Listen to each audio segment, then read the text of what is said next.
जीएफटी हिंदी 14 जनवरी। एक प्रेमपूर्ण ईश्वर।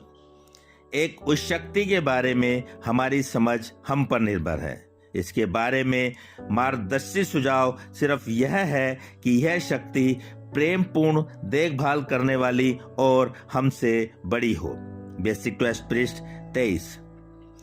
हमें बताया गया है कि हम किसी भी प्रकार की उस शक्ति में अपना विश्वास कायम कर सकते हैं जिसे हम उस समय तक चाहते रहें जब तक कि वह प्रेमपूर्ण है और निश्चय ही हमसे महान है।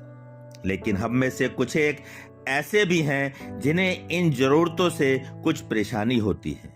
या तो हम केवल अपने स्वयं के अतिरिक्त किसी दूसरे में विश्वास ही नहीं करते, या हम यह मान लेते हैं कि कुछ भी जिसे भगवान का नाम दिया जाता है वह एकदम हृदयहीन, निर्मम और असंगत है, जो केवल अपनी सनक में हम पर हमारी बदकिस्मती की लानत भेजता रहता है। कई कारणों से एक प्रेमपूर्ण शक्ति में विश्वास कायम करने का जज्बा हम में से कुछ के लिए एक लंबी छलांग सिद्ध होता है। किसी के हाथों में अपनी इच्छा शक्ति और जिंदगी को सौंप देने का विचार मात्र भी हम सोचते हैं कि हमें आहत कर बैठता है और वह हमें एक खास झिझक से भर देता है।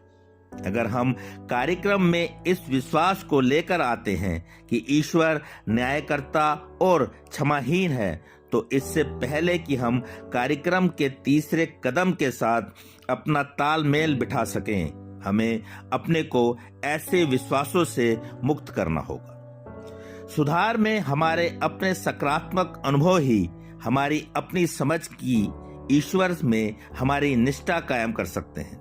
हमें उस बीमारी से राहत मिल रही है जो हमें एक लंबे अरसे से जकड़ी हुई थी। हमें एनए में वह मार्गदर्शन और सहारा मिला है जो एक नई जिंदगी शुरू करने के लिए निहायत जरूरी है। अब हम अपनी आत्मा की संपूर्णता का अनुभव कर रहे हैं, जबकि पहले हम में केवल एक खालीपन था। हमारे सुधार की इन तमाम बातों के स्रोत एक कठोर, निर्मम और घृणित तत्व न होकर हमारे प्रेमपूर्ण ईश्वर में निहित है। और जितना ही हम अपने सुधार के अनुभव से गुजरते आते हैं, उतना ही अधिक हम अपनी उस शक्ति के प्रति आस्थावान होते चले जाते हैं।